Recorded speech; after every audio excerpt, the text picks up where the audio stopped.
గోదావరి జలాలను రక్షించండి, ప్రజల ఆరోగ్యాలను కాపాడండి అని రాష్ట్రీయ ప్రజా కాంగ్రెస్ వ్యవస్థాపక అధ్యక్షులు మేడా శ్రీనివాస్ ప్రభుత్వాన్ని కోరారు.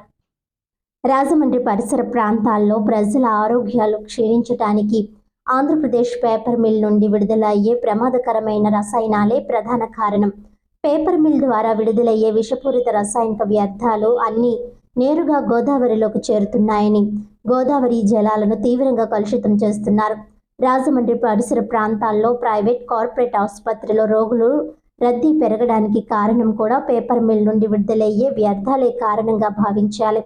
రాజమండ్రి పరిసర ప్రాంతాల్లో నివసించే ప్రజలందరూ ఏదో ఒక అనారోగ్య సమస్యలతో తీవ్ర మానసిక ఒత్తిడికి గురవుతున్నారంటే అందుకు పేపర్ మిల్ నిర్లక్ష్యమేనని భావించాలి.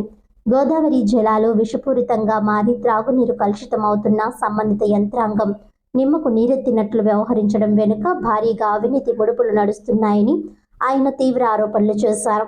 పేపర్ మిల్లులో ప్రస్తుతం పనిచేస్తున్న అనేక యంత్రాలు కాలం చెల్లినవని, ఏ రోజు ఏ ప్రమాదం జరుగుతుందో, ఏ ప్రాణ నష్టం సంభవిస్తుందోనని తెలియని ఆందోళనతో కార్మికులు విధులు నిర్వర్తిస్తున్నారని, కార్మిక రక్షణ సంక్షేమం ముసుగులో కొన్ని ప్రధాన రాజకీయ పార్టీలు కార్మికుల భవిష్యత్తును వారి సొంత మార్గాలకు దారి చేసుకుంటూ కార్మికుల జీవితాలను మిల్లు యాజమాన్యానికి అమ్మేస్తున్నారనడంలో ఏమాత్రం సందేహం లేదు.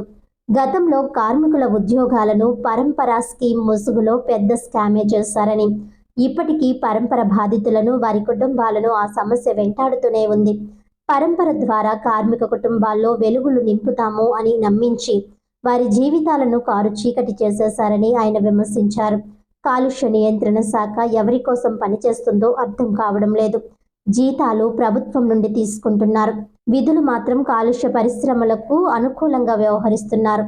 రాజమండ్రిలో గోదావరి జలాలు పూర్తిగా విషపూరితంగా మారుతున్నాయి. త్రాగునీరు విషద్రావంగా మారిపోతుంది. వాయు కాలుష్యంతో చర్మ వ్యాధులు, కంటి సమస్యలు రోజు రోజుకు పెరిగిపోతున్నాయి. చివరికి గోదావరి జలాల ఆధారంగా జరిగే వ్యవసాయం సైతం విషంగా మారుతుంది. ఇంత స్థాయిలో రాజమండ్రి ప్రజల ఆరోగ్యాలు ప్రమాద స్థాయిలో ఉన్నప్పటికీ కాలుష్య నియంత్రణ శాఖ కాసుల మత్తులో జోగుతోంది. పొల్యూషన్ బోర్డు అసమర్థత, అవినీతి కారణంగా ప్రతి ఏటా అనేక పరిశ్రమలు బెస్ట్ పొల్యూషన్ అవార్డులు అందుకుంటున్నారు. పర్యావరణాన్ని కాపాడలేని పొల్యూషన్ బోర్డు ప్రజలకు అవసరం లేదని అన్నారు. ఆ స్థానంలో మెరుగైన పద్ధతుల్లో విధులు నిర్వర్తించే పొల్యూషన్ కంట్రోల్ శాఖ కావాలని ప్రజలు కోరుకుంటున్నారని ఆయన తెలిపారు. ప్రజల జీవితానికి భరోసాగా ఉంటారు. అందుకని ప్రజలు తెలుసో తెలియకో ఈ పార్టీలు వెంట తిరుగుతున్నారు. మా జీవితాలను మీరే నాశనం చేయండి అని చెప్పి మరి వాళ్ళకి ఓటు వేసి చట్టసభలకు పంపిస్తున్నాం. అందుకని ప్రజల్లో ఒక మార్పు, తిరుగుబాటు రావాల్సిన అవసరం ఉంది. అందుకు రాష్ట్రీయ ప్రజా కాంగ్రెస్ పార్టీ నడుం బిగించింది. అందుకని ఒకళ్ళకొకళ్ళు ఈ వాస్తవాల్ని మీరు చుట్టుపక్కల వాళ్ళకి, మీ తోటి వాళ్ళందరికీ చెప్పి ఈ పార్టీల మూలంగా మన ఆరోగ్యాలు పాడైపోతున్నాయి, మన బిడ్డల భవిష్యత్తు పాడైపోతుంది. ఈ రాజమండ్రిలో అనేక అనారోగ్య సమస్యలకి ప్రధాన కారణం ఈ పొల్యూషన్.